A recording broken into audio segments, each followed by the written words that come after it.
కాంగ్రెస్ ప్రభుత్వం మహిళలకు పెద్దపీట వేస్తూ వారి ఆర్థిక అభివృద్ధి సంక్షేమాన్ని కృషి చేస్తోందని రంగంపేట పిఎస్సిఎస్ డైరెక్టర్ లింగన్న ప్రవీణ్ రెడ్డి అన్నారు. కొల్చార మండలం యనగండ్ల గ్రామంలో ఇందిరా మహిళా శక్తి చీరల పంపిణీ కార్యక్రమంలో పాల్గొన్నారు. మెదక్ జిల్లా కొల్చార మండలం యనగండ్ల గ్రామంలో గ్రామ కాంగ్రెస్ నాయకుల ఆధ్వర్యంలో డ్వాక్రా గ్రూప్ మహిళా సంఘాల సభ్యులకు ప్రభుత్వం ప్రతిష్టాత్మకంగా చేపట్టిన ఇందిరా మహిళా శక్తి చీరల పంపిణీ కార్యక్రమం చేపట్టారు. ఈ సందర్భంగా మహిళలకు చీరలను పంపిణీ చేశారు. అనంతరం రంగంపేట పిఎస్సిఎస్ డైరెక్టర్ లింగన్న గారి ప్రవీణ్ రెడ్డి మాట్లాడుతూ ముఖ్యమంత్రి రేవంత్ రెడ్డి మహిళలు ఆర్థికంగా ఎదిగేందుకు సంక్షేమ పథకాలను ప్రవేశపెడుతున్నారని, మహిళల అభివృద్ధి కాంగ్రెస్ ప్రభుత్వంతోనే సాధ్యమవుతుందని అన్నారు.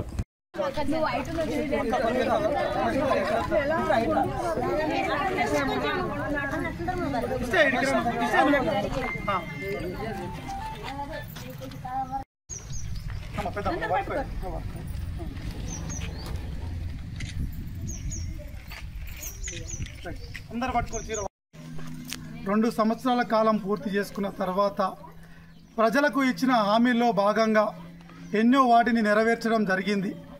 అదేవిధంగా ఈరోజు తెలంగాణ గవర్నమెంట్ రేవంత్ రెడ్డి ప్రభుత్వము మహిళలను గౌరవించుకుందామనే దాంట్లో మహిళా స్కీమ్లో భాగంగా ఆడబిడ్డల అందరికీ కూడా తల్లులకు, చెల్లెళ్లకు, అక్కలకు, అమ్మలకు అందరికీ కూడా చీరల పంపిణీ చేయడం జరుగుతుంది. ఆ కార్యక్రమంలో భాగంగానే యనగండ్ల గ్రామంలో ఈరోజు కూడా మేము కాంగ్రెస్ పార్టీ వాళ్ళము, గ్రామ పెద్దలం అందరం కలిసి కూడా మా మహిళా సోదరిమణులకు అందరికీ కూడా చీరల పంపిణీ చేయడం జరుగుతుంది. ఈ కార్యక్రమానికి వచ్చిన వీళ్ళందరికీ కూడా ధన్యవాదాలు.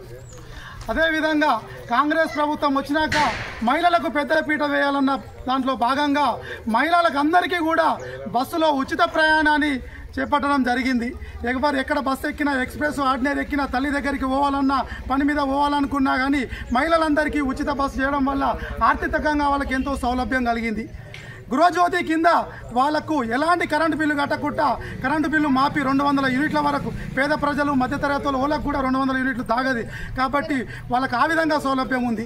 గ్యాస్ సిలిండర్లో 500 రూపాయల సబ్సిడీ ఇచ్చి మహిళ ఆర్థికంగా ఎదగడం కోసము ఇచ్చిరు. ఇదే కాకుండా ఇంకా కొన్ని హామీలు కూడా ఇచ్చింది కాంగ్రెస్ ప్రభుత్వం.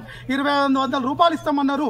ఆర్థికంగా మనకు కొన్ని ఇబ్బందులు ఉండడం వల్ల ఇంతకుముందు చేసిన ప్రభుత్వ కార్యక్రమాల వల్ల కానీ ఒకటి మన కుటుంబంలో కదా ఏ విధంగా చేసినట్టు ప్రతి హామీని కూడా నెరవేర్చి మహిళలకు ఇస్తామన్నది కానీ, పెన్షన్ పెంచడం కానీ అన్నీ ఇస్తారు.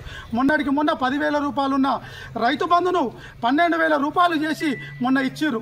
మళ్ళీ ఇప్పుడు యాసంగి కోసం కూడా మళ్ళీ రైతు బంధు త్వరలోనే వేయబోతుర్రు. ఇలా మహిళా సోదరులను గౌరవించి